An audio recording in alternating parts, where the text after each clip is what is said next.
In this video, we will go through a method that can be used to draw Bohr-Rutherford diagrams, which is a model of the structure of the atom. So this method really only works for the first 20 elements. So the first thing you want to do is draw a circle, and the circle is going to represent the nucleus. And so we know that contained within the nucleus, there are protons and neutrons. And so we're going to put those in the nucleus. We're going to indicate how many of each there is, and we're going to use the symbols P plus and N naught. So the plus with the P meaning that protons have a positive charge and the neutrons are neutral. So how do we know how many protons and neutrons there are? So we're going to look at the specific example of calcium-42. So first, the protons. So you may recall that the number of protons that an element contains is the same as its atomic number, which you can find on the periodic table. So if we look at the periodic table and we look for calcium, and here it is, we see that its atomic number is 20, which means that it has 20 protons. So now what about the neutrons? So that little number 42, the calcium-42.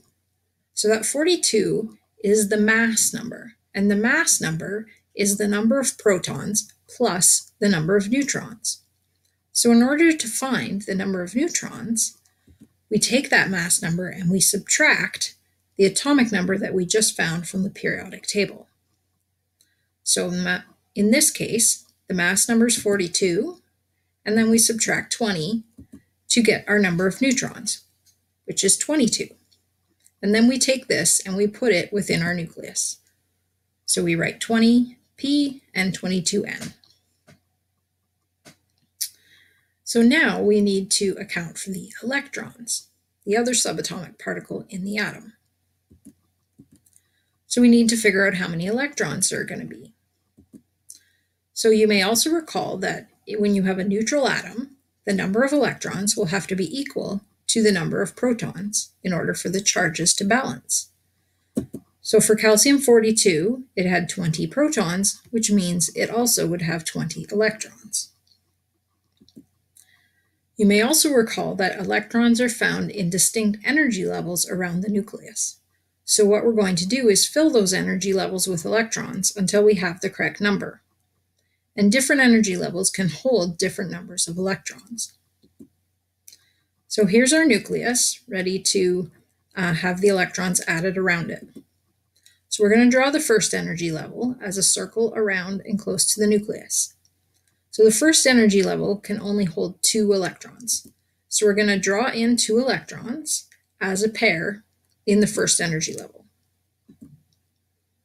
So if you were drawing the diagram for hydrogen, you would only have the 1 electron.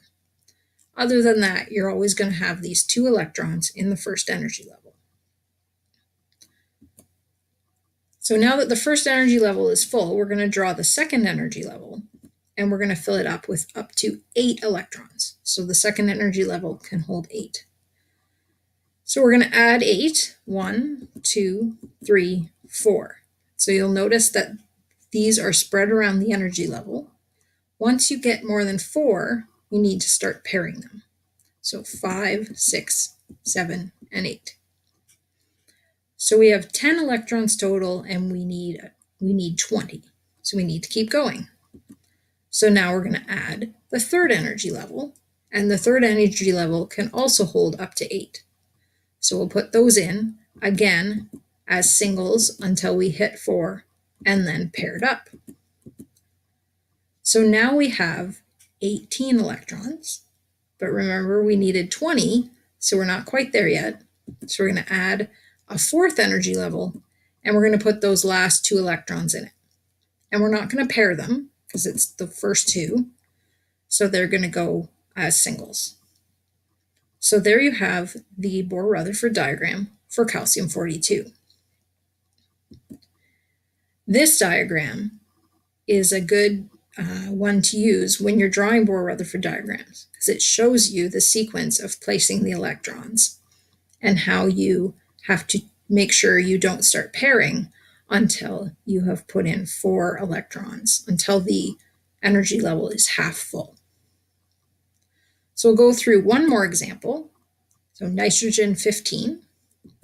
So here's our nucleus. We need the number of protons and the number of neutrons. So we go to the periodic table and we find nitrogen. Nitrogen's atomic number is 7, which tells us that it has 7 protons. The mass number for this isotope of nitrogen is 15, which means that it has 8 neutrons, 15 minus 7. So here's our nucleus, and it contains 7 protons and 8 neutrons. We're then going to start putting in the electrons. It's also going to have 7 electrons so that it is neutral. In the first energy level, we put 2 electrons. We need 7, so 5 more to place.